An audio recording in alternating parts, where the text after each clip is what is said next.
सम्पूर्ण दाजुभाइ तथा दिदीबहिनीहरू, जसरी भाद्र 23 र 24 गते नेपालको नवोदित पुस्ता हाम्रो पुस्ताको आह्वानमा भएको विद्रोह सफल भयो। त्यो विद्रोहका क्रममा प्रमुखतः 3टा मुद्दा अगाडि सारिएका थिए। पहिलो कुरा, सामाजिक सञ्जालमाथिको प्रतिबन्ध हटाइनुपर्छ। दोस्रो कुरा, यो देशमा राजनीतिक अस्थिरता भयो, त्यो कारणले राजनीतिक स्थायित्वको लागि प्रत्यक्ष निर्वाचित कार्यकारी प्रणाली हुनुपर्छ। र तेस्रो कुरा, यो देशमा भ्रष्टाचार भयो, त्यो भ्रष्टाचार चाहिँ छानबिन गर्ने, त्यसलाई नियन्त्रण गर्ने संस्थाहरू क्षयीकरण भए, त्यसको लागि हाम्रा सम्पूर्ण सार्वजनिक संस्थाहरूको पुनर्संरचना हुनुपर्छ। यी खास गरी 3टा मुद्दा एग्रेसिभली विद्रोह क्रममा उठेका थिए। पहिलो मुद्दा त सम्बोधन भइ नै सक्यो।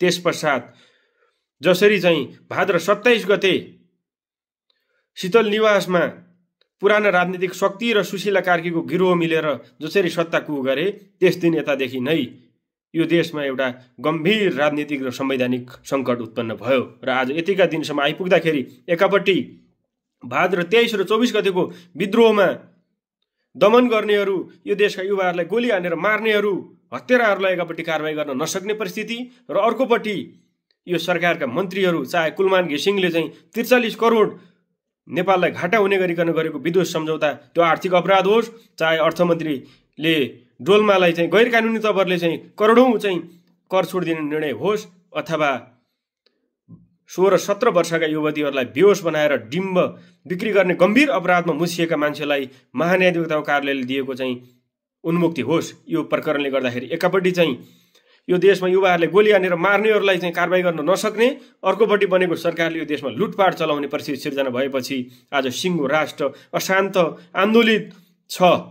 र जुन प्रकारले विद्रोहका क्रममा कुनै निर्वाचनको माग भएको थिएन, हामी चाहन्थ्यौँ विद्रोह सफल भएपछि जेनजी पुस्ताकै तर्फबाट एउटा सर्वपक्षीय सरकार निर्माण हुन्छ र त्यही सरकारले यो देशको संविधानलाई करेक्ट गर्छ र यो देशका सार्वजनिक संस्थाहरूलाई पुनर्संरचना गरेर यो राष्ट्रमा उत्पन्न सङ्कटलाई मोचन गरेर यो राष्ट्रलाई स्थायित्व सुशासनको दिशामा लैजाने एउटा आधार निर्माण गर्नुपर्छ र त्यो गर्न सक्नुपर्छ भनेर हामी अगाडि आएका थियौँ। तर जसरी सुशीला कार्कीको चाहिँ गिरोहले सत्ता कुह गरेर देशलाई निर्वाचनतर्फ लैजाने र त्यो निर्वाचकीय सरकार निर्माण गरेर देशलाई गृहयुद्धतर्फ लैजाने षड्यन्त्र अगाडि सार्यो, आज यो राष्ट्र सिङ्गो एउटा गृहयुद्धको चाहिँ त्यो चपेटामा पिल्सिने खतराका बीच हामी उभिएका छौँ। र यति बेला एकापट्टि चाहिँ जेनजी विद्रोहलाई अपहरण गर्ने, अर्कोपट्टि चाहिँ यो देशमा 3 दशकसम्म लुट्नेहरू, तस्करहरू नै हाइसाउन्ड गरेर आज जेनजीहरूमाथि नै अट्याक गर्ने जुन परिस्थिति सिर्जना भएको छ, अब योबाट चाहिँ हामी अगाडि कसरी बढ्न सक्छौँ भन्दाखेरि पहिलो कुरा, तत्काल सुशीला कार्कीले गरेको यो सत्ताको सुशीला कार्कीको गिरोहलाई बर्खास्त गर्नुपर्छ।